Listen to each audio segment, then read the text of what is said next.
see them there. They are quite possibly waiting there again for things to calm down there. They won't feed on the ground while we're there. They're much too threatened by us to do that. Interesting stuff.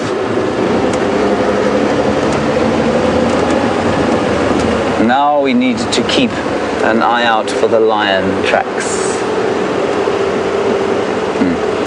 Rusty Pipe, an interesting one. Are aardvark burrows a danger to elephants on the ground there? No, I don't think so. They don't go that deep, you know. They're a danger to Land Rovers, certainly. I've many times got stuck in aardvark holes. But no, I don't think they're a danger to elephants. Elephants could stand around them and then sort of break them down, I guess, and then have to lift their feet out. But no, I don't think it's a real danger. Not unless they were moving really fast in a panic fashion. Then maybe they might be. But remember, something I was going to say that's now completely slipped my mind. Elephants, holes. Oh, elephants are actually really good at feeling whether they can stand somewhere or not. And I think that obviously comes with being heavy. And I remember once we had an elephant that used to love to come into the camp at Ngala, which was up north of here. And away from there, you'd come through this beautiful A-frame in the reception, and then you'd have to go across a narrow bridge that went across the stream. And the elephant sometimes used to come in through the A-frame, right past the reception area, and then he would stop and put his feet onto the bridge and kind of feel at it. There's this vulture. Check this vulture. It's going to think about flying, but maybe it won't. Don't fly. You can see him thinking about flying. That's a white-backed vulture. Really nice view of a white-backed vulture. And I think he's just panting. That's why his mouth is open.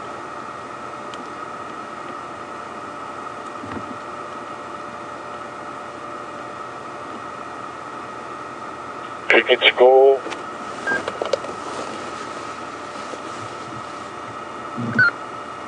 Anyway, what this elephant used to do was to feel and stop. It knew that the bridge would not support its weight, and so it wouldn't go there. Now, Alison, you want to know how many species of vulture we have in the reserve? We have a number of species. We've got 5. That is the cricket score being read over the game drive radio, which is a particularly irksome activity. Right, we've got the white-backed vulture, we've got the Cape vulture, those are the 2 griffon vultures, and then we get something called a lappet-faced vulture, which is the largest vulture we get. I'll show you a picture of all of these if you like. And then a hooded vulture, a white-headed vulture. And those are the 5 species of vulture that we'd get in this area. Let me just get out my book. Flies everywhere. Nasty flies.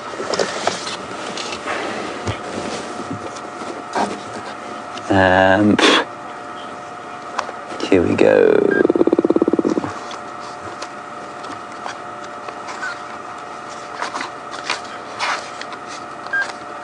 I'll just find you these vultures. I feel like I'm missing out one that might be what we call a vagrant. So have a look here, Dave. So all the vultures and the eagles and the hawks are actually in a similar family, in the same family, and so despite the fact they look so different, they are actually quite similar. There's the white-backed vulture. We've got the white-backed, the Cape, and the rupels maybe once or twice. They're very common in East Africa, but not common here. I've never seen one. And those are the griffon vultures. You can see they look a very distinctive, typical vulture look. And then the non-griffon vultures, the hooded, the smallest species that we see here, very specially designed bill for getting in amongst the bones where the others are unable to do that. Hooded vulture can't open up a carcass. What it does is it waits for the carcass to be opened up by the much heavier billed things like the lappet face down here. That is the big lappet-faced vulture. And then the most uncommon, but I think most beautiful, the white-headed vulture in the middle there. And those are the 5 or 6 vultures that we might get here. Then, I mean, you might be very, very lucky. Every so often a palm nut vulture, not a palm nut, an Egyptian vulture comes down every so often, and once or twice a palm nut vulture like that. But that's very, very rare. Cool. That's the vultures. Oh, Keith, I love this question. Keith, you want to know how that vulture, which is going to take off as we go past it, I don't know if you want to film it as it goes, Dave. It's definitely going to fly as we go underneath. Here we go. Get ready to track him, Dave.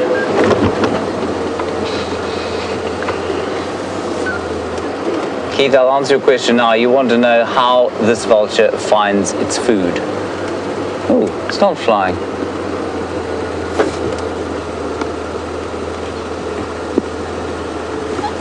That's really cool. They never sit like this. This is awesome. Keith, they find their food almost entirely with sight out here. And that is completely distinct from the New World vultures. So the buzzards, as you might call them.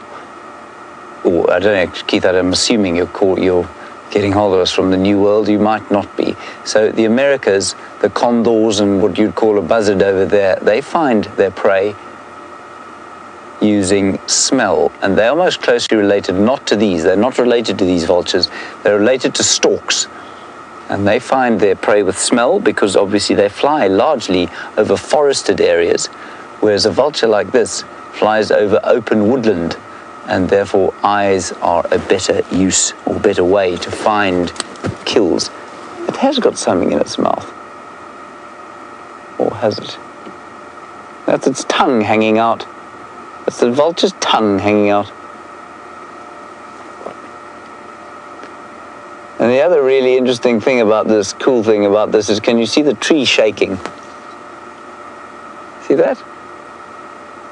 It's with every breath that he takes, the tree shakes slightly. Now, a vulture actually has an astonishing tongue. It's hard and it's almost shaped like a spatula or a spoon. So it's able to use it to scrape things, to scrape the meat. You can see there. See the shape of it there? It's not straight like ours. It's kind of grooved and rounded. Not sure if you're able to even see that there. Maybe a little bit.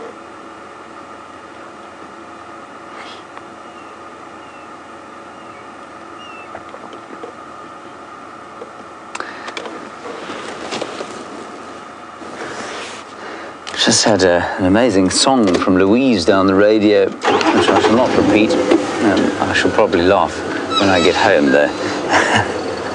Thank you, Louise. What a very beautiful song. Clever lyrics.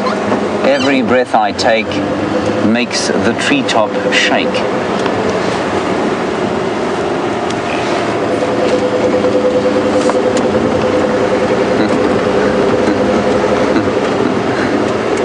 Anyway, that is the white-backed vulture. That is the least terrified white-backed vulture I've ever seen.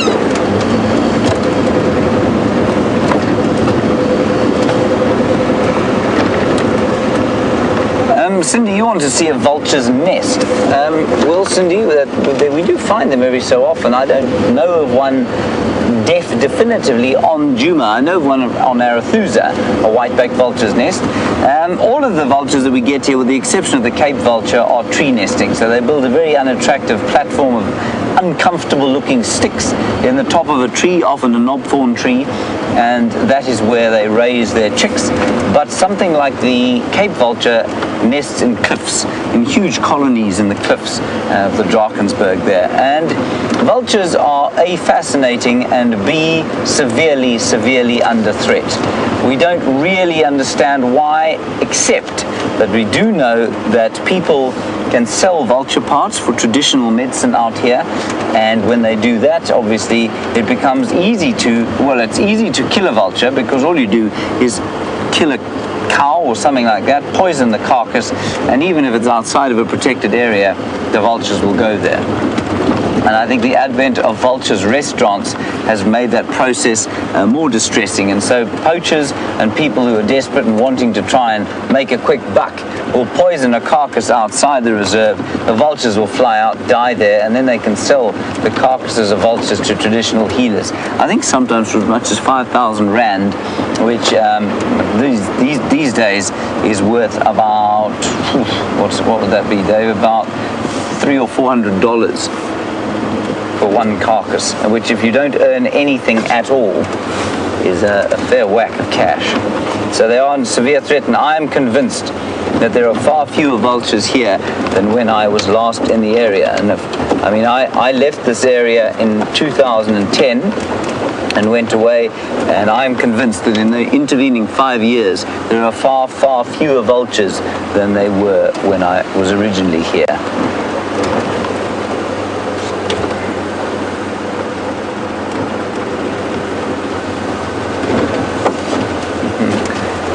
Thank you, Lucy, in South Bend, Indiana. You say you loved Louise's lyrics. Well, that's good. She's very pleased about that. Let's go across to Jamie before I say something else. Okay, bye-bye.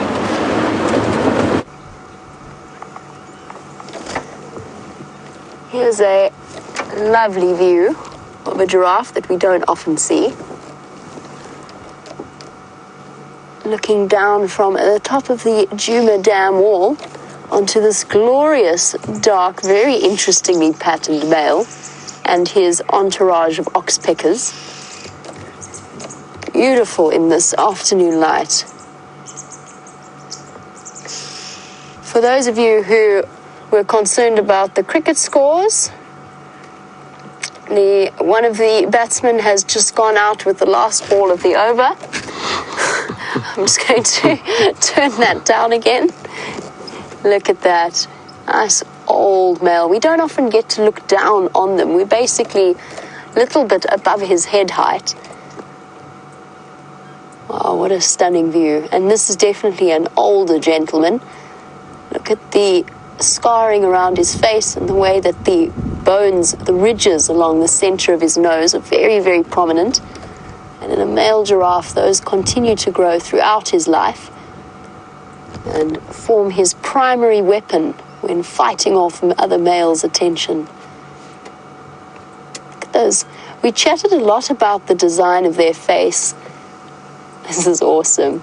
A lot about the design of their face and the structure of their lips and their nostrils and the way that they're adapted to feeding on thorn trees. You can see all of the hair around the edges of their lips, using them as an extra sense. And there's that black tongue that can extend well over 20 inches, 50 centimeters odd. And the reason it's so dark in color is because it's impregnated with melanin, which toughens it. A melanin pigment is a very, very tough pigment.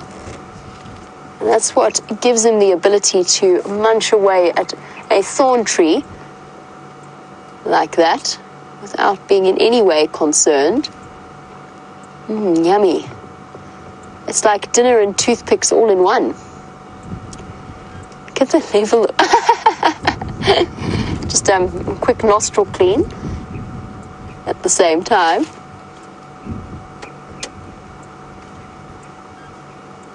Fascinating to watch.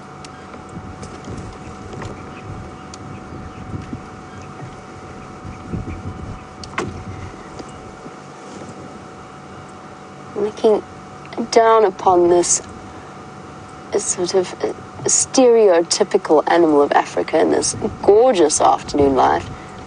Really is a stunning sighting. Now, we're looking down on a Camellopardus, to use the correct Latin name, which brings us round to Paul's question. He was wondering if giraffe are by any chance related to camels. And very well observed, Paul, yes, to an extent on the evolutionary line, they are, if you go far enough back. Look at the way he's walking. Oh, in that case, look at the way he's standing, since he's not quite being as cooperative as I thought he was going to be. When he does decide to walk, not that I actually want him to, because this is a beautiful view and you get a really nice look at the dark color of his skin. Here we go, he's going to walk for us. Right front, right back, left front, left back.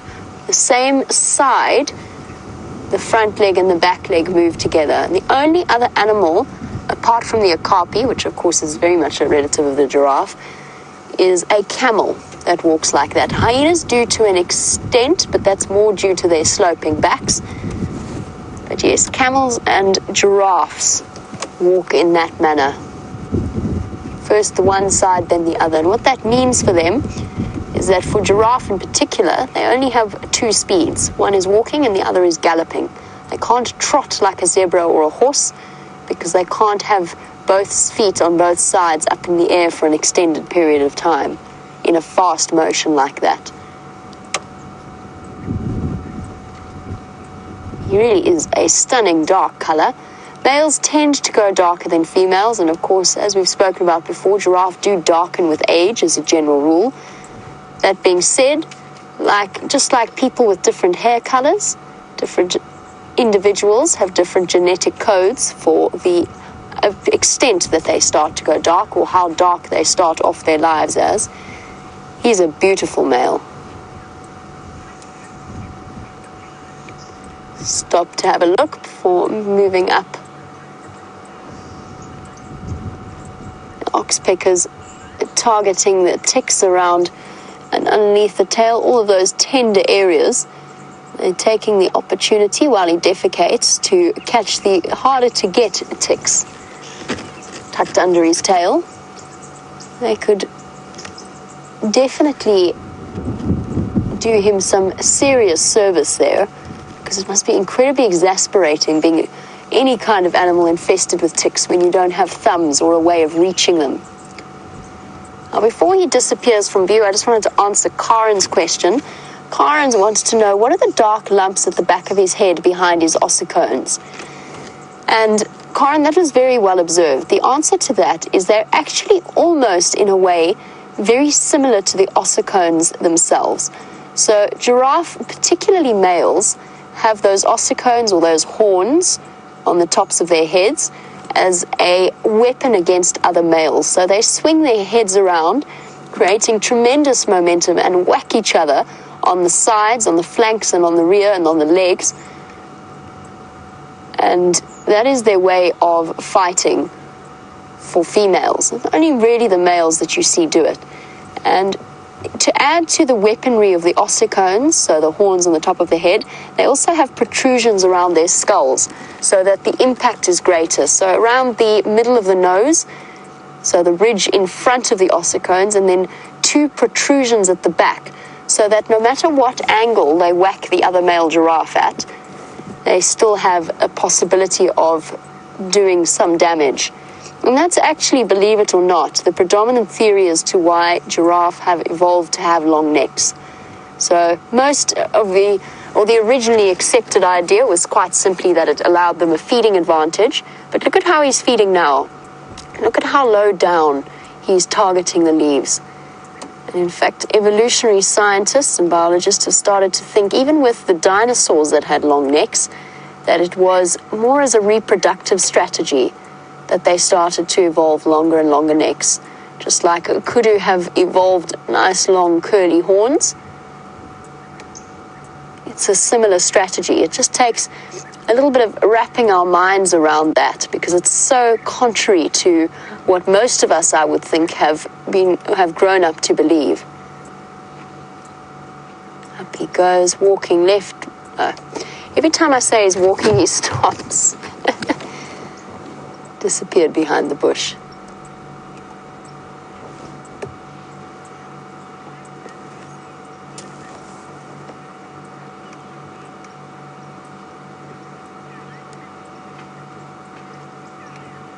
I wonder what that stomp was about. Probably an oxpecker that just was irritating him a little bit.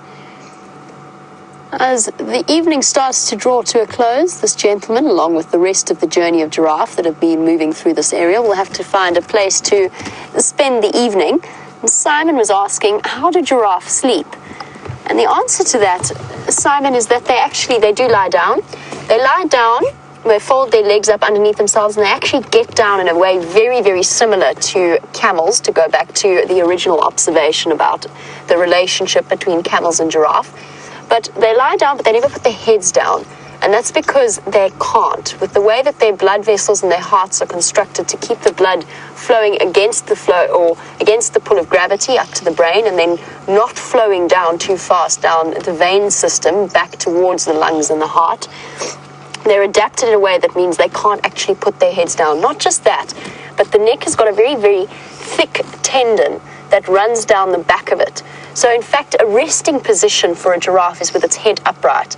And to lower the head, they actually have to contract their muscles. It's like bats. Bats have a naturally closed position with their feet, and they actually have to contract their muscles to open their hands so that they don't have to think about holding on when they sleep upside down. Giraffe neck is exactly the same. It's held up by that tendon. So they'll sleep like that. They don't sleep as we do. So they might have a couple of deep sleep cycles, but they're very, very brief. Most of their little napping moments are done as sort of cat naps of about 20 minutes or so. And that's because sleep out here means you're not being vigilant. And if you're not being vigilant, particularly if you're a large animal lying on the ground, you are almost instantly under threat. So they don't sleep for long periods, extended periods of time as we do. And in fact, a lot of people are saying that, in fact, as human beings, it's only recently that we've started to develop these long 6 to 8 hour stretches that we spend asleep. He's vanished off, probably to go and find some more dinner before he decides to go and lie down somewhere in some nice dense bush. They can also sleep standing up, by the way. They don't just have to lie down. I'm going to make my way across to the hyena den. While I do that, let's find out if Mr. Henry has amazing things to show you.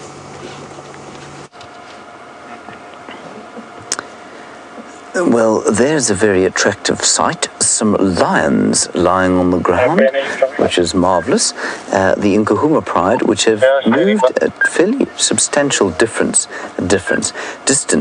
since this morning. Now, probably about 7 kilometers, which in miles is, well, it's roughly 5 miles, just under 5 miles, which during the course of a hot day like this is unusual. There's a few interesting theories as to why that might have happened. The Talamati pride with their youngsters would have been very careful of coming across a pride like this. And I know that they have moved north. They were around Sydney's Dam. I suspect there was some kind of interaction there. And these guys got a fright and headed off here just to try and put some distance between them and the Talamati pride. Now, the Talamati pride operates north into Buffelshoek and the Manileti, and that Sydney's Dam area on the corner of Djuma, where we traverse, is kind of a territorial boundary. And I wonder if they didn't have an interaction that made them scuttle off to the side of the reserve. We are now in the far east, just north of Buffelshoek Dam. And you can see the lions are fast asleep. Very relaxed.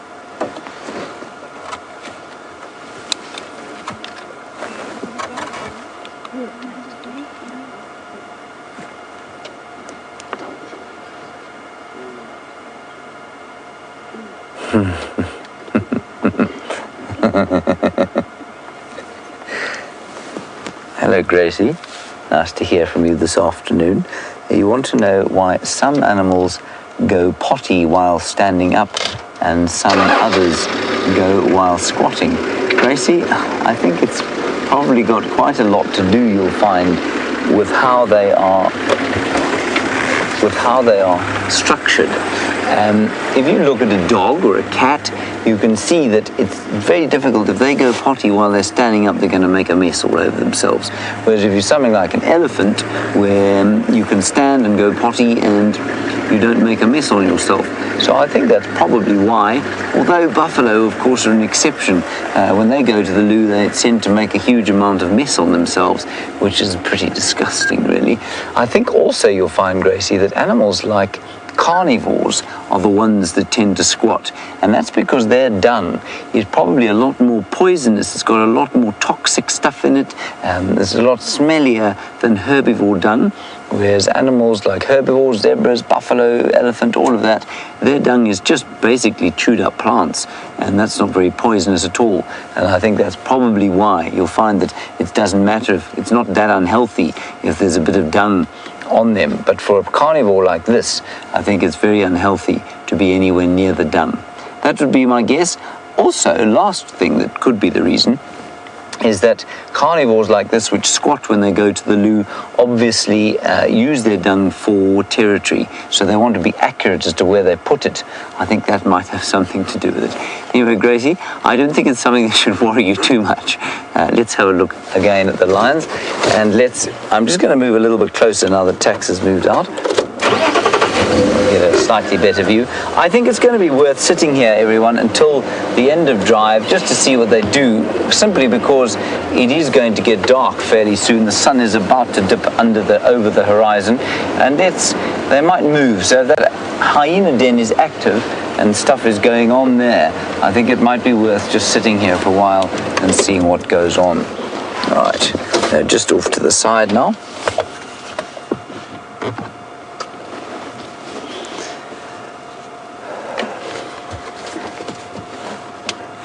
They're likely to have any effect on those zebra that we saw the other day, which is a relief.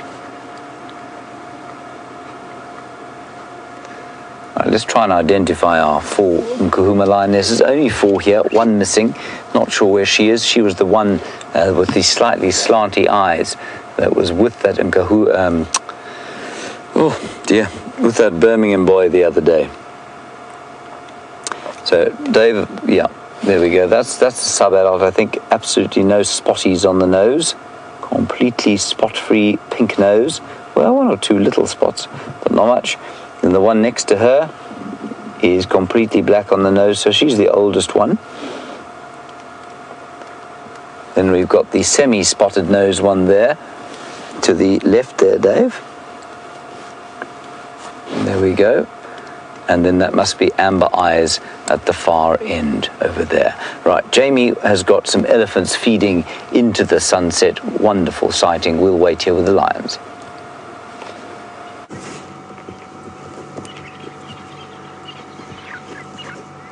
We don't want to take you away from the Nkuhumas for too long, although I am thrilled that James found them. I'm also quite chuffed that I called that they were going to be around the dam, around Buffelshoek Dam, but we just have to show you this stunning view of the elephants in the sunset.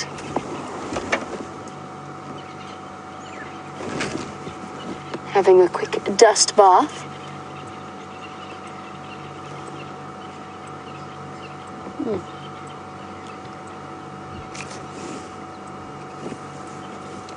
Doesn't even really need narration, this. Such a beautiful sighting, it speaks for itself.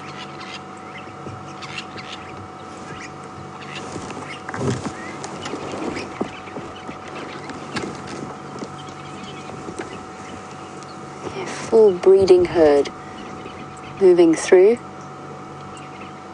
Look at the dust in that light, with the silhouette of marula trees behind them. One of Africa's most beautiful trees.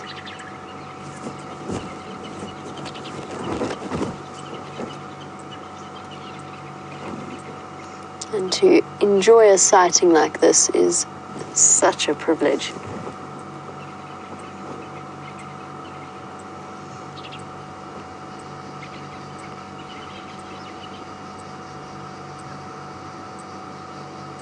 Hornbills calling in the background, starlings chirping away. An oriole whistling.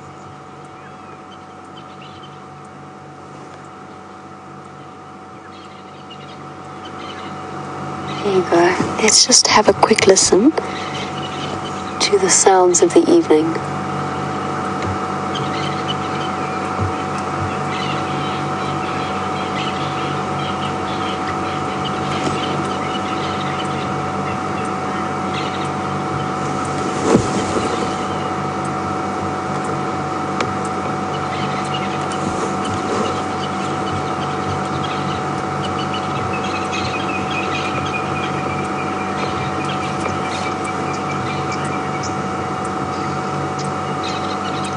Beautiful.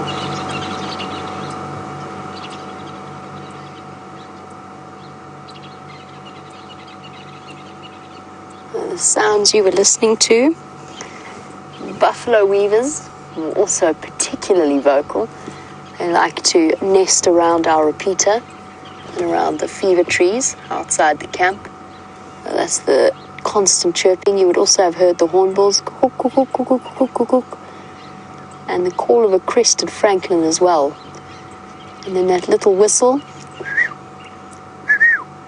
was the black-headed oriole.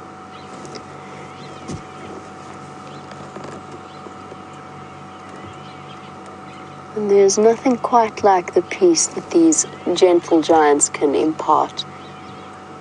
We were discussing it earlier, and the fact that no matter what kind of mood you're in, a scene like this is guaranteed to improve it.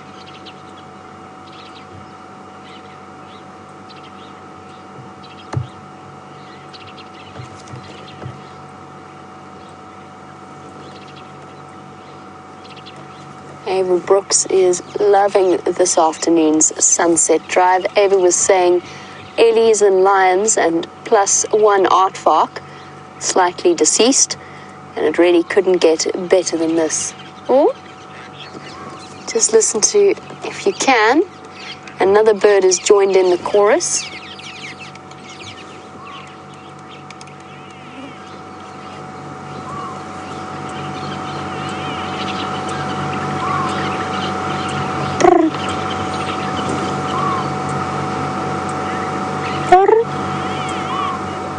Quiz time. Our regular viewers should know what that is. Calling in the background.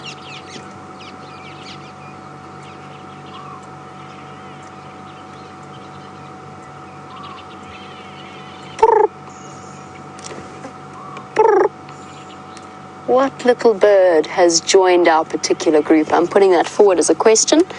And as always, you can send that through to hashtag Safari Live on Twitter, or you can email through to questions@WildEarth.tv. And it should be a relatively easy one. I'm pretty sure most of you will, or most of our regular viewers will get that very quickly. I'm looking for him, I promise, but I think he might be in a garden rather than out on quarantine. Dust bath time.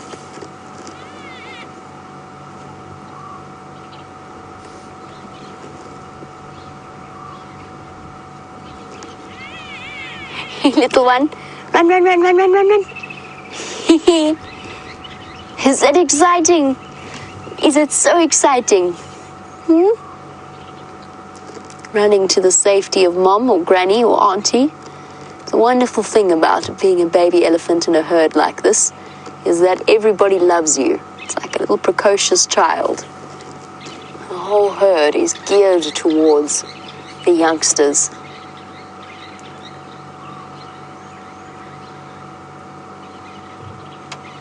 Using their trunks to coat themselves in dust. I think it just feels nice, to be completely honest. They really do enjoy doing that.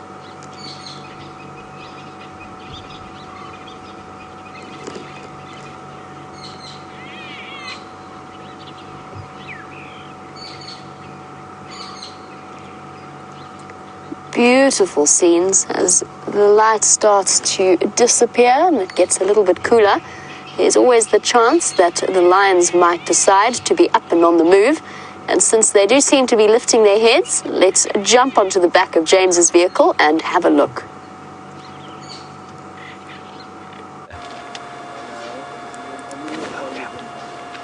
Right, everybody, welcome back to the lions. They, as you can see, have done nothing since we were last with you. One of them has sat its head up and so, oh, no, gone back down again. Now, this is typical. As the sun has gone down, what will happen is that they will start to kind of sit up a little bit and then lie down again and look tired. And then they'll probably get up and greet each other once or twice. And once they've done that, they'll probably sleep a bit more, and then as it gets dark, I suspect they'll head down towards the water, maybe to have a bit of a drink. There's lots of Nyala activity around there before we got here, so I suspect if they were clever about it, and I'm not convinced of the genius of Panthera leo, the African lion, if they were clever, they would lurk just about next to the water's edge and wait for something to come down and eat.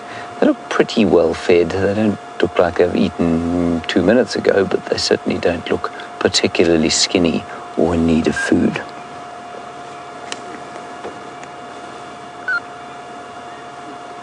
Sounds like the most magnificent elephant sighting you were having there. That's really great. Now, I'd love to know if anybody has any ideas as to where you think perhaps the fifth member of this pride is. I really couldn't tell you at this stage. We haven't heard of her for a while.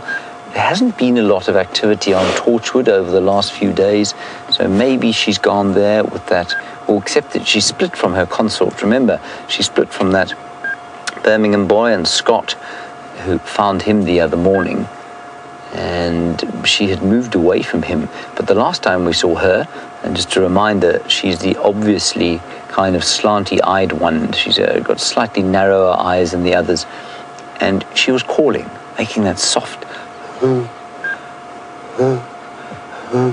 sound, which is it's a call for the rest of the pride. She hasn't found them. Why she hasn't is anyone's guess. They did spend quite a lot of time on Simbambili, which is quite a long way to the west of here, and that's from whence they came this morning.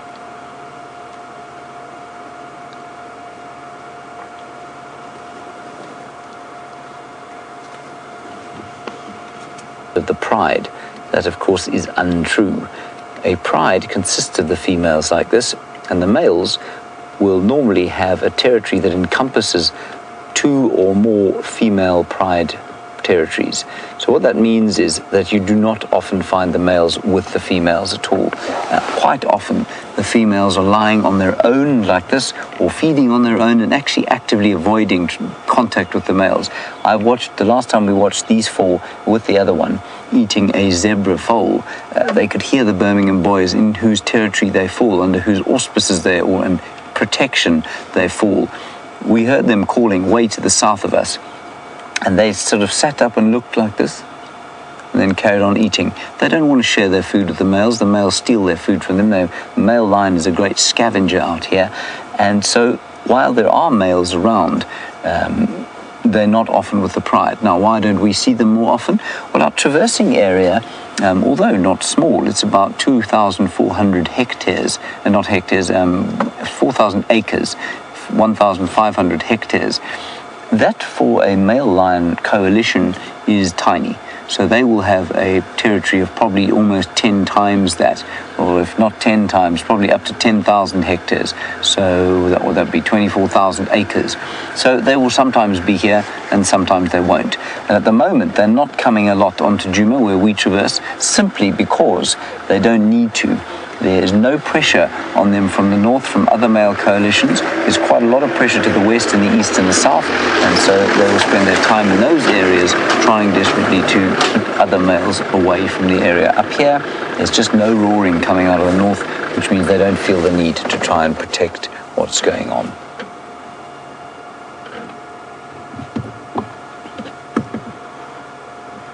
Nice question, Mike. Thank you for that.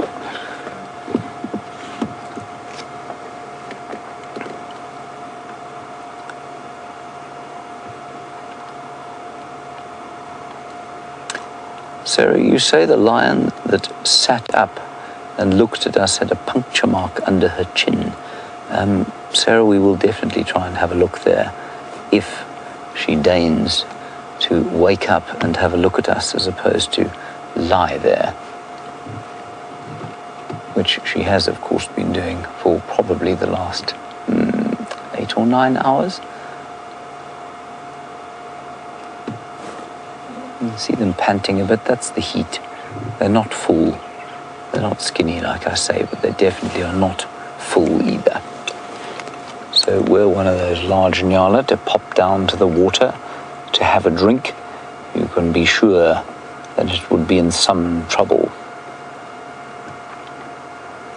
Hello, Mia. You are just 11 years old and you're a budding naturalist and an African wildlife enthusiast, obviously. You want to know how big a lion pride can get. Remember, the collective noun for lion is pride. We use pack for dogs and pride normally for lions, which are the only social cats. Mia, you want to know how big a pride can get? Well, in this area they can get up to 30, but that's very unusual. And normally then the pride will split because it's very difficult to feed 30 people. 30 people. It's very difficult to feed 30 people, but it's even more difficult to feed 30 lions.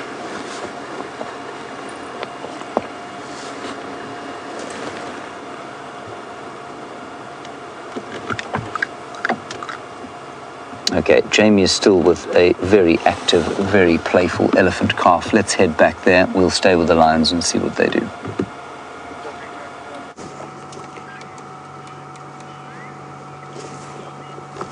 And I'm afraid I've decided to change my plans. I'm not racing off to the hyena den. It's going to get dark very quickly. We just have to enjoy this incredible elephant sighting in the most beautiful setting. And this little boisterous boy has been galloping across quarantine, full of the joys of spring, or summer, late summer, I suppose would be a better term. Happy that the weather's cooled down a little bit. Enjoying the safety of the herd and the nice open space for him to run around. He just tripped over a termite mound just a couple of moments before when you were with James, which is truly entertaining to witness. What you gonna do? Oh! I'm a big fearsome elephant, I am. And I'm going to push this over. Or not. Maybe. Maybe not. No, wait for me, tail out. Excitement, we're gonna go to water, I'm thirsty.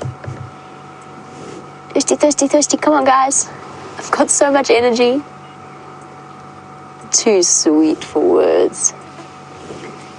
And one tuskless female at the back there, coming onto the right of your screen. I'm pretty sure I know this female as well. Well done, Mike and Gerda, and many others getting the Scops Owl quiz correct as we watch the disappearing bottoms of an elephant herd on its way to water. Yes, you were absolutely right. It was a Scops Owl, fairly easy quiz. That burp sound that we were listening to. Oh, this is going to be beautiful.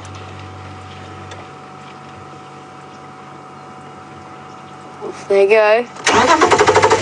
It's always entertaining to watch the tails of the stragglers. They get slightly nervous that they might maybe be left behind, and their tails get all stiff and excited and they go running after them. I'm going to go join them as they go for a drink.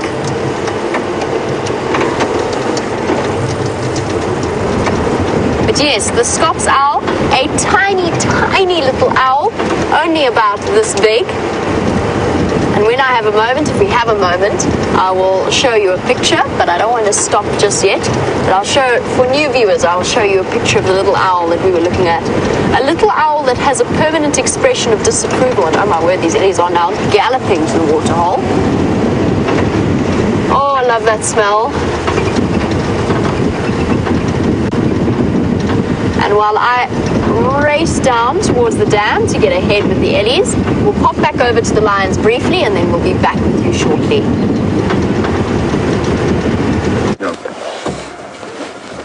Yeah, does it work for you? We're live. Oh, you're joking. Hello, everybody. Sorry about that. My communication device seems to have detached itself, which is deeply embarrassing, but here we are. Anyway, the lions, I'm back, Louise, sorry about that. The lions are, as you can see, doing nothing at all, and one of them sat up, moved, sat down again, and has gone to sleep, entirely in keeping with what was expected.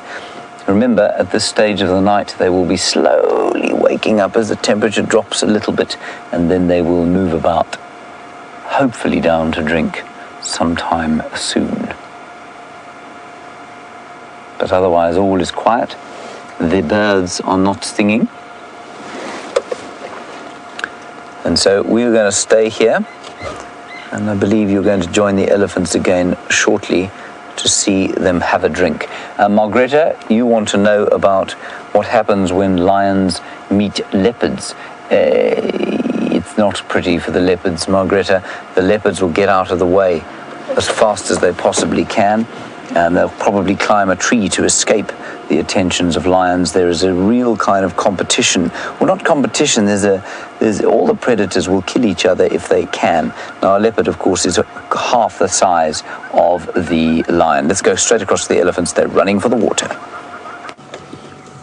Look at them go. Elephant water walk. Oh, so excited. So excited for a drink. Little one running along. maybe not as convinced as to why everybody's running, but just joining along. Shame. Oh, such thirsty elephants. Relief. Whoopsie, slightly overshot the mark there, guys. Pushing and shoving. That high squealing sound that you just heard actually came from some zebra, but we'll stay looking at the elephants for now. Look at the little one. Oh, face first.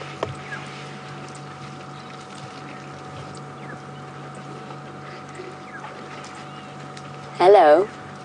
It's all right. It's all right, little girl.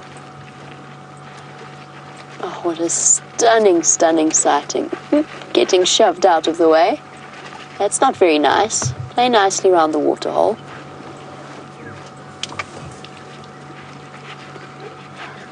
Look at that. Baby practicing its arabesque in the water. Oh! Face full of water. Hey now, you two. One of the elephants just got a bit of a shock. But that baby, face first into the water, that's what's so much fun about them when they're that age. They haven't quite worked out how to use their trunk as a straw. Of course, elephants don't drink through their trunk, but they do use it to transport the water from the dam into their mouths. But the little one hasn't quite mastered that technique, and so is going head first. This is awesome. That's it, little one. That's what that extension on the end of your face is for. Well done. Here we go. The huge female at the back. She's almost certainly the matriarch of this particular herd. She was the one leading the way. And she's going to come up and say hello. Oh, such happy elephants. There's the little boy that was being playful on quarantine. It's not the best spot to have picked for a drink, little one. Oh, she's beautiful. Hello, gorgeous girl. Contented, happy suckling calf with its eyes closed.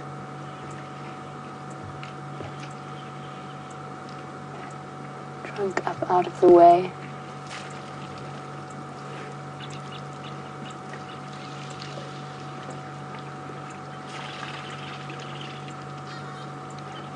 Look at all the wisdom of the years. She's not a young elephant. I would say definitely coming up to 40, if not older. You can look at the indentations along her temporal area. Giving us a good sniff.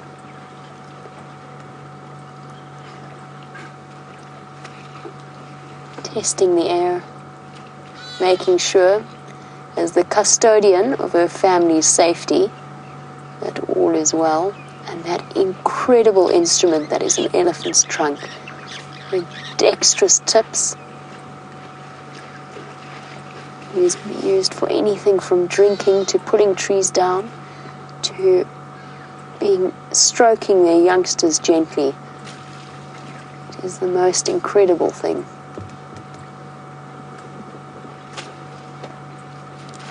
Oopsie. Just keeping an eye on all of the elephants around us. Beautiful.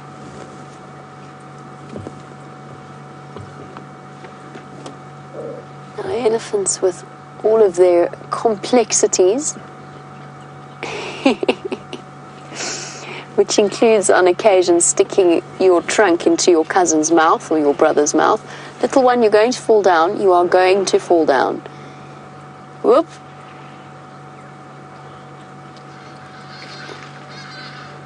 Oh goodness. Oh goodness. This could end in tears. Especially if it gets bumped from behind. Little one, why don't you go to the other side of the dam? That was not your most intelligent approach. All right, big girl.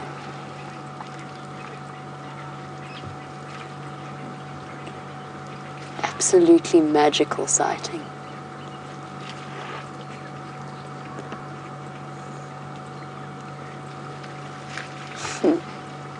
Youngsters slightly better adapted at using their trunks.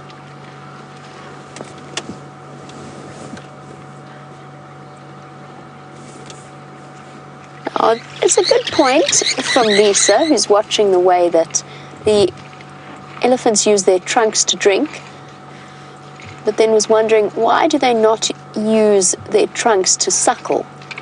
And the answer is that their mouth just forms a far more effective seal, plus the fact that it's easier for them. The nipple is perfectly head height for a youngster, the nipple between the front legs.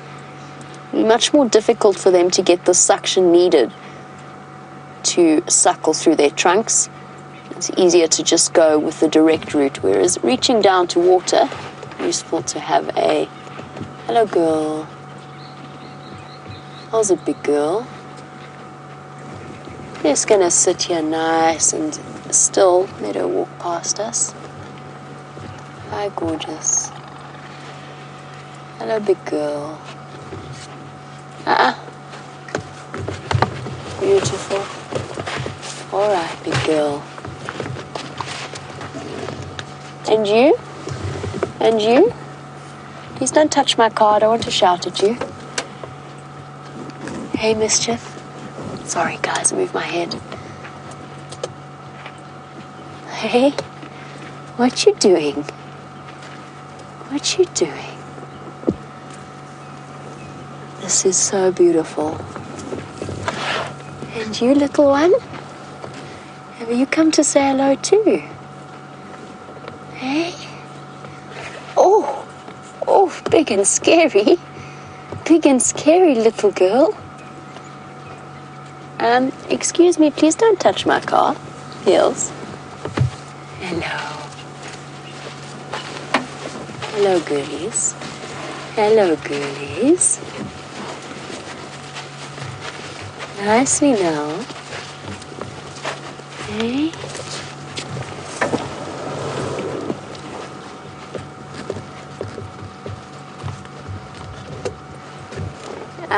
Yes. Mischief. And the last trunkless elephant. That was absolutely stunning. Grinning from ear to ear. I cannot tell you what that feels like. Hey, Gendre? A phenomenal feeling. That was to have them come right close up to us and just surround us in a way that was so incredibly peaceful. All the babies coming up to explore the front of the car. I barely knew where to look. A sighting like that is indescribable. I really can't. I can't begin to describe it.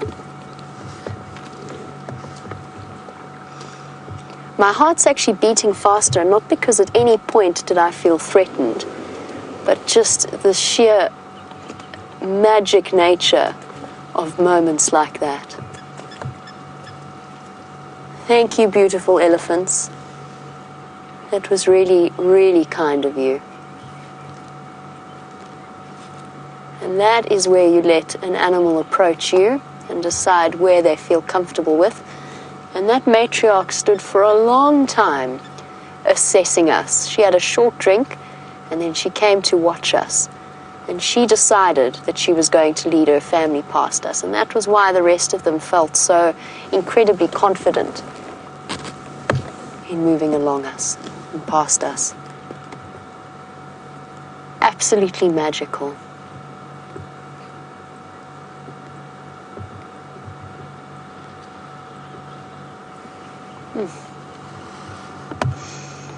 As we always say, and I'm going to do this just once, can you believe it? Just in honor of Scott Dyson. That was awesome. I'm going to send you back over to James. I'm going to leave this elephant herd to wander off into the night, and we'll see what other magical things we can find you.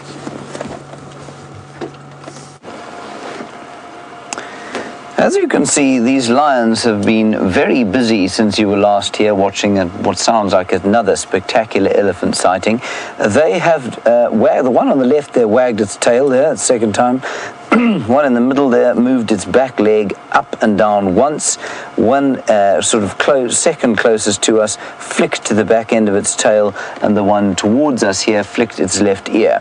So high action that you missed. Pity you were with the elephants. Should have been here watching the high action lion sighting that we have going at the moment.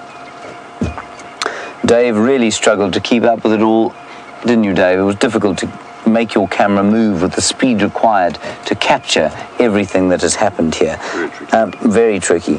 I was rather hoping by now they would have managed to get up off their backsides and do something useful, but they haven't. I still think it's worthwhile sitting here for a bit longer. We've got about half an hour left of the drive, and so let's maybe just chat about the lions for a while, and then maybe they will go down for a drink. They are several of crepuscular, largely nocturnal, semi-crepuscular animals. So this is round about the time where normally they'd be sort of sitting up and yawning, as opposed to being sort of comatose in a state of anesthesia. But that is how it happens with lions. They're obviously not very hungry.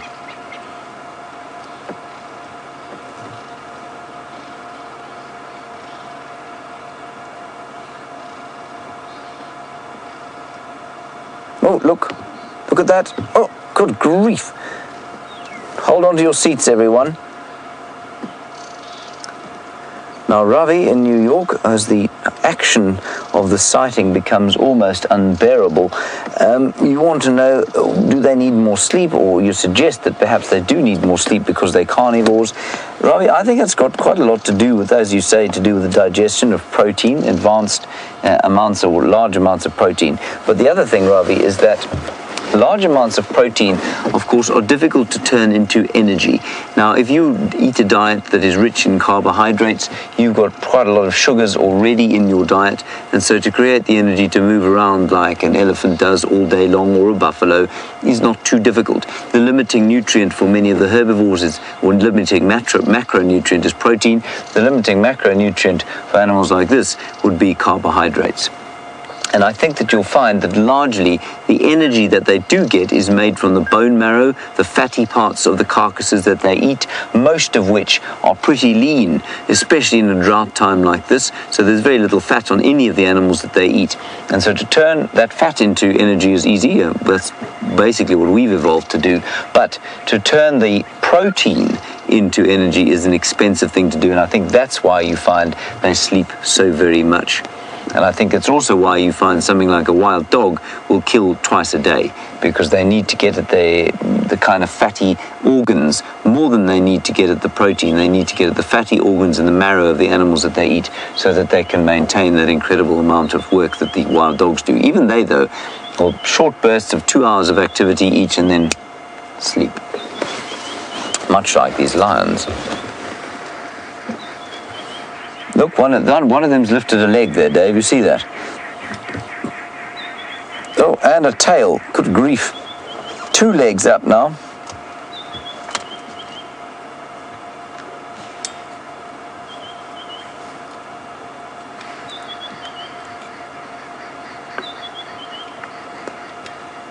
So I think a question from Gilly here about the effect of the drought on, say, hypothesizing that if there were some young lions here learning to hunt, and obviously it's an easier time, or perhaps not so obviously, but it is an easier time for them to hunt when there is the drought, because the leaves and trees are more sparsely situated, and so it's kind of, well, it's not necessarily for a stalking predator much easier, but the animals are weaker and so probably easier to catch.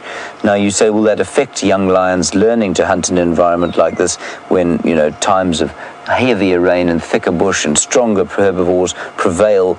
Will it be more difficult for them to hunt? Yes, I imagine it probably would be easier, but I don't think to the extent that it would actually make it more difficult for them to hunt. Let me just move this light. Dave, how's that? Is that better? There we go. Now, there we go. I thought the light was angled correctly, but it wasn't. So they're now shining. Well, they're not shining so much as lit by a little floodlight on the side of the vehicle. And you can see how lighting affects lions in not one jot. Jess, you want to know if the fifth lioness is with the Birmingham boys? I don't know, Jess. Like I said, the other day we saw her with one of the Birmingham boys, but then the next morning he was found on his own and she was seen disappearing off towards Torchwood on her own. So I haven't heard that she's with the other Birmingham boys, and I did hear that the Styx Pride was with 3 of the Birmingham boys today, somewhere on Cheetah Plains. So, yeah, I don't know where this other lioness is. It's slightly worrying, given the Birmingham boys' record of, well, basically killing lionesses.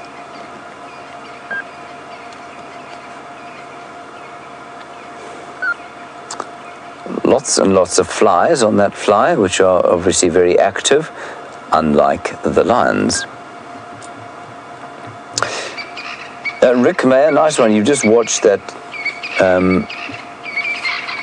documentary on YouTube called, I think it's called Blood Brothers or something like that, about the Mapocho. And the Mapocho coalition were a group of male lions that came into this area in the year 2006, 2007.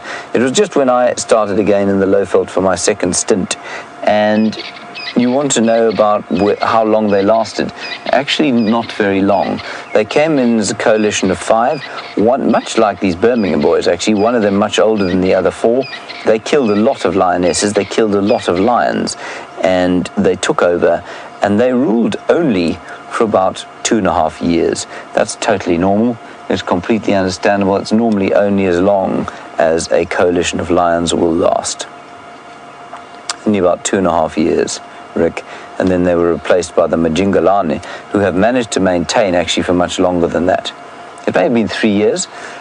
There's a little puncture mark there. That looks like a fight mark.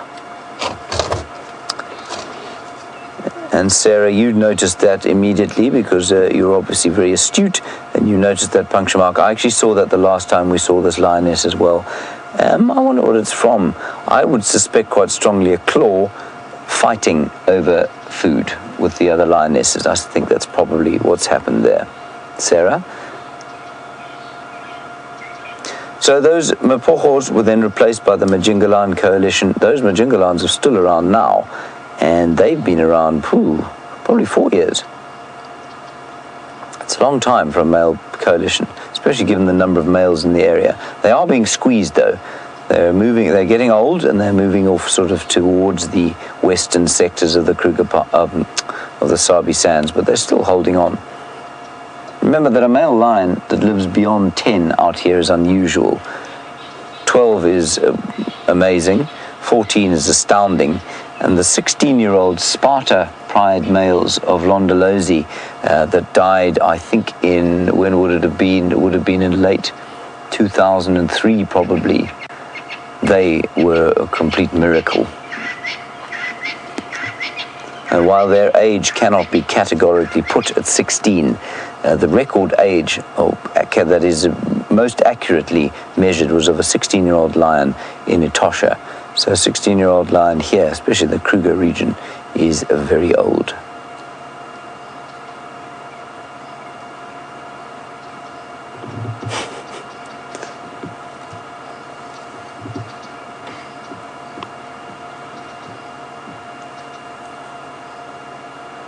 Hello, Sibusiso from Hammanskraal.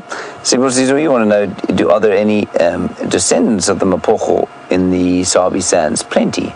Many, many lions. Those belonging to the Salala Pride, most of the Salala Pride will be descendants of the Mapocho, except the very newest members, which will be Majingalans. What else? I think lots of the Sparta Pride, probably some of the Styx Pride may be related certainly to the Mapocho. Sorry, that was my hand there. Hello. And I think you'll find where else? Certainly in the western sectors of the Sabi Sands, many of the lions now adult operating will be descendants of the Mpocho. Mostly they will be females. The males that belong to the Mpocho would have been chased off by the Majingalana when they came in here.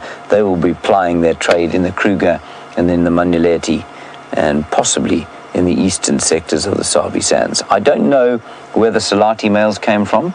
They could be descendants of the Mpocho. They're up sort of in southern Manyuleti and northern Buffelshoek. They could be descendants. The Birmingham boys are almost certainly not. They come from a farm well north of here called, ironically, Birmingham, which is in the Timbavati. Also part of the Greater Kruger National Park.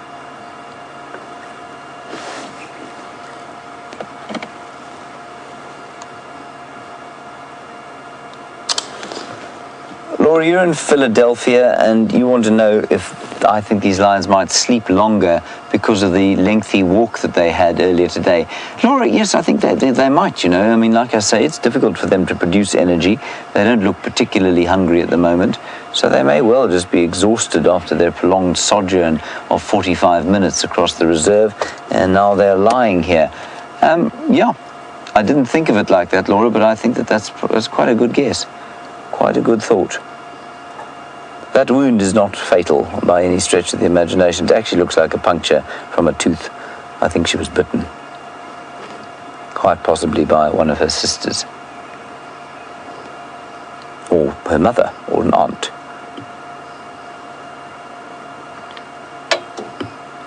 Now, Keith in Long Island, yes, they are. You say, are the lionesses in a pride related to each other? More than likely, more often than not, yes. They are sisters, and then the next generation, of course, will be cousins, and the generation after that will be second cousins, and from there, the pride, if it stays together, will become so big that it will split up.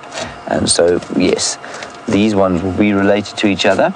I think the oldest one has got at least 2 daughters within this pride, and the other is probably a sibling of the oldest one.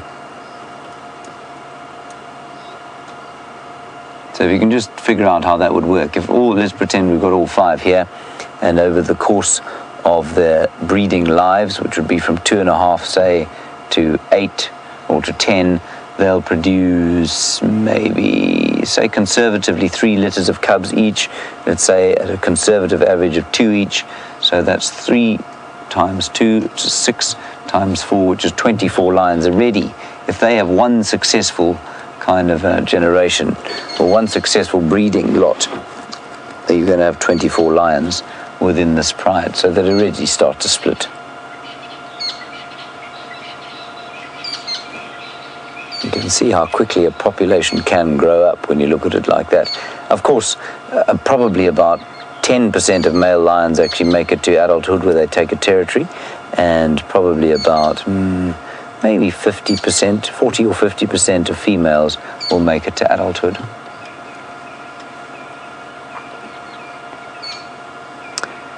They're doing precisely what I thought they would not, and that by now I thought they would be up and having a drink and looking to try and kill something.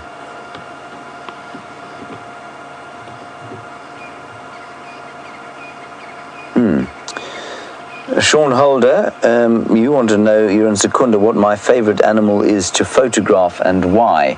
David, do you take still photos?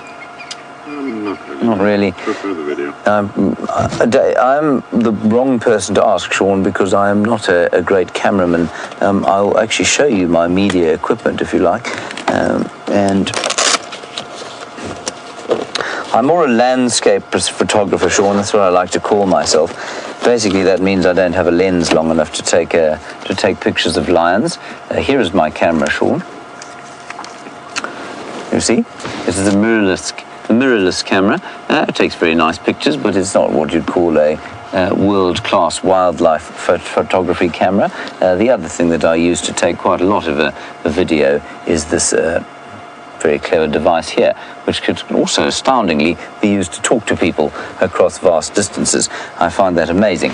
And so at the moment, with this particular swathe of amazing media equipment, the thing I like to photograph most are those hyenas, because they come so close to the vehicle that you don't need to have a lens, basically. So hyenas at the moment. I guess it would be wild dogs if I had a really nice camera.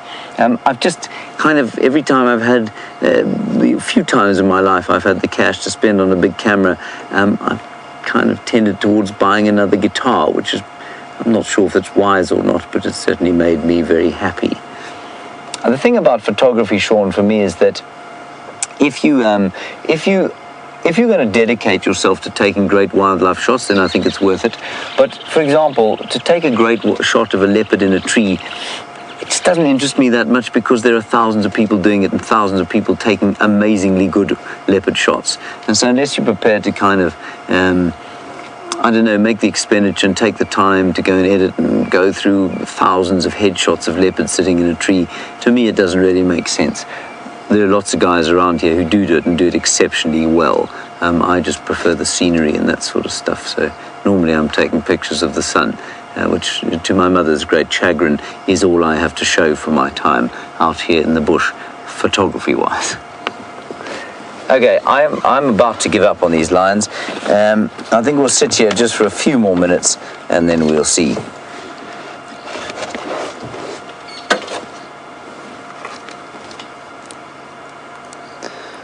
That's interesting. Ravi, very nice question. You want to know if I think that lions, because of their, or you say that lions and hyenas seem to have a very similar diet, and why is it therefore that a lion is so tired all the time and a hyena seemingly not? A hyena is able to operate and seemingly be a lot more active. Ravi, I think that your postulation that they are that the hyenas are getting, or get a lot better. David, did you really take a picture of me taking a terrible picture? That's such a horrible picture. Ravi, I think that you're right. The hyenas get hold of a lot more. They can crush into the bone marrow, suck out the fat, and they also carry less weight. And so I think you find that is indeed why they are more active. Remember, the adults are not, though. It's normally the youngsters that are running around, especially when we see them. The youngsters are often doing all of the activity, and the adults are not doing much at all. Right, I'm now going to take an epic photograph of these lions, which I will then show you, and you will be sore amazed at my photographic skills.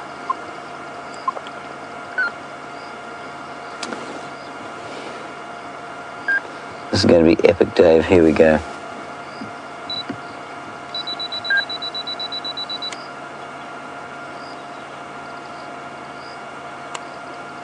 Now, Dylan, you're in Iowa. You want to know about the swamp cats of Botswana, and obviously they do a lot of swimming in the water there.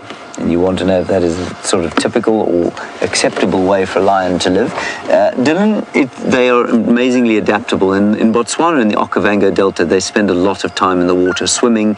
And I know the lions, I think the swamp cats one was probably shot around Djuma Plains. And there are a succession of islands and channels there. And if the lions want to get at the buffalo around there, then they have to swim a great deal. They're very accomplished swimmers, doesn't seem to affect them much. And certainly they kill a lot of buffalo there, and they actually get a lot bigger than the lions here because of the amount that they eat there. Thank you, Dylan. Would you like to see my photograph? Isn't that amazing, David? Do you think I should submit it for a cover photograph? Absolutely. Of, yes. I think it's beautiful. The colours are so nice. I love the washed out light on the lions. Particularly impressive. Good. That wasn't a star in the top of the frame, by the way, everybody. It's a blemish on my screen.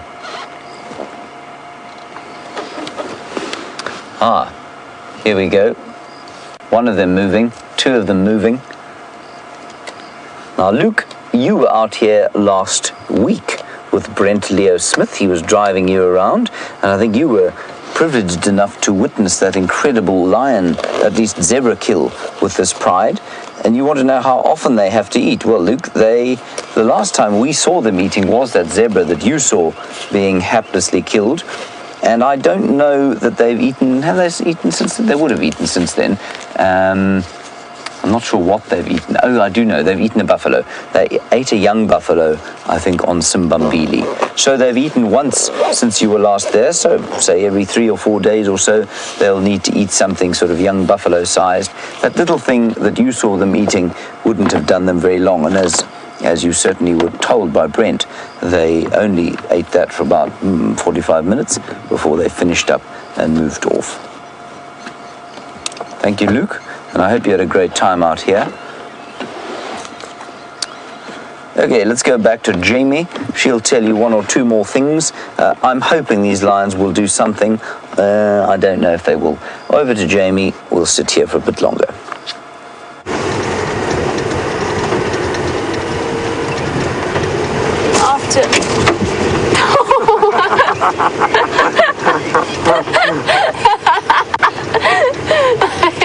Sorry about that. I drove over a stick that then attempted to kill my passengers. Sorry, Chandra. Sorry, Candace. You're all alive back there. Sometimes when you get them at exactly the right angle. Just to explain who Candace is, by the way, Candace is the very capable manager of Vuyatela and Gallagher. She is. You've met her before, many of the regular viewers. You've encountered her before. And she's our next door neighbor, essentially. So yes, we have taken her on a bit of a drive with us just to show her a bit about what we do and also be able to show her things from our perspective. Right, I mean, completely waylaid by that sudden magical stick sighting. If you get them at the right angle, they really do fling right up.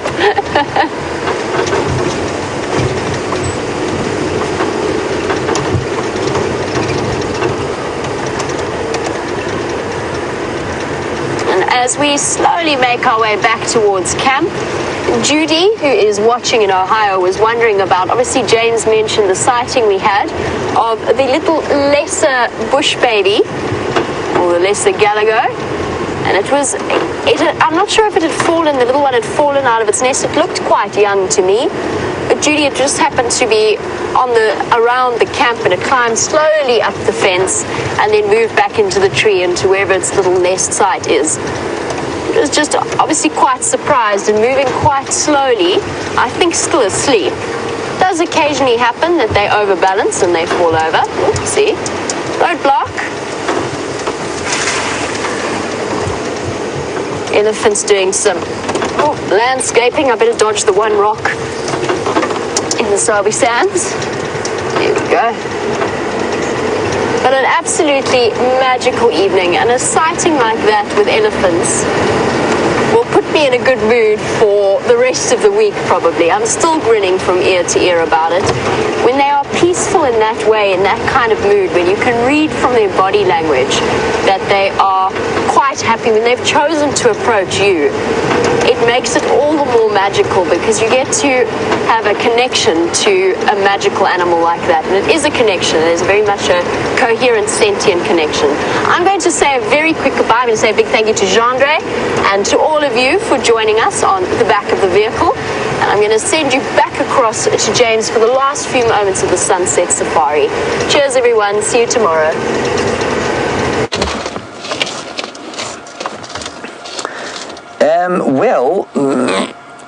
They got up, they looked, and they lay down again. One of them is still looking. It was not the direction the rest of them were looking. I think maybe they heard something having a drink. Having a bit of a stretch. And this is very typical. Kind of move around a bit, have another sleep for an hour, and then get going. It's still hot, you know. The temperature's hardly dropped at all.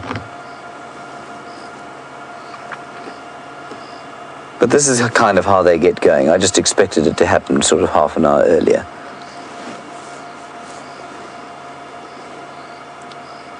Suddenly they all stood up, and then we thought we were into things. David started fluttering with excitement. I lit up all the lights, all the trees around here, the spotlights, and then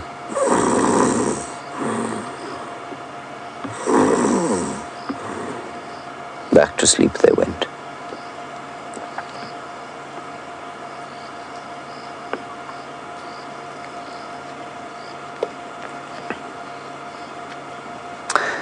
Leslie, thank you for your honest feedback on my photographic skills. You say I should stick with guitars. I couldn't agree more, Leslie. Thank you very much for that. It's always good to get some, some honest feedback. One doesn't ever want to go into life with the impression that you're better at something than you actually are. That lioness is still tired and therefore yawning. Good grief, could you at least keep your eyes open while we look at you?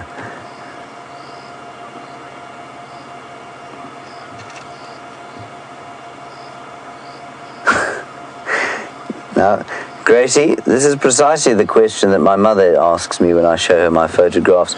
You say you loved my picture, but you're confused as to whether it was actually of the lions or the sky. You say you're not being mean to me, Gracie. I don't think it's possible for you to be mean to me. So I don't take it as you being mean to me. The picture was sort of supposed to be both, Gracie. The lions in the foreground and the sky in the background. Unfortunately, the lighting is not really great for that kind of a picture, and the lions weren't actually doing anything. So you need to really, if you've got a really fancy camera like that, like I don't have, Gracie, and you've got nice lighting and you've got lots of time and the lions are sitting up, you can get a picture of, say, the lions sitting in the foreground, and then you can get the stars in the background, and that would be a really nice picture. That was sort of the idea I was going for, but putridly executed.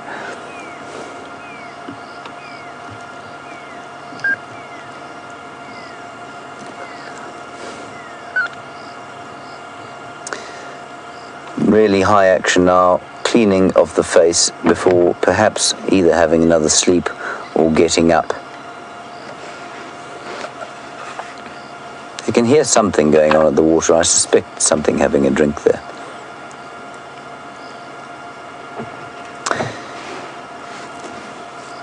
Right, well that's, I'm afraid, pretty much it from us, everybody. We're going to make our way slowly home from here. A big thank you to all of you for your comments and questions. Very stimulating discussions we had today, and quite a highlight to find that that aardvark, unfortunately haplessly dead there in the bush, but at least we got some really good shots. Thank you, David. Thank you, Louise and Kirsten. Thank you, of course, to Jamie, and she was being filmed by Jean-Andre. We will see you tomorrow at 05:30 in the dawn light. Stay safe. Bye-bye.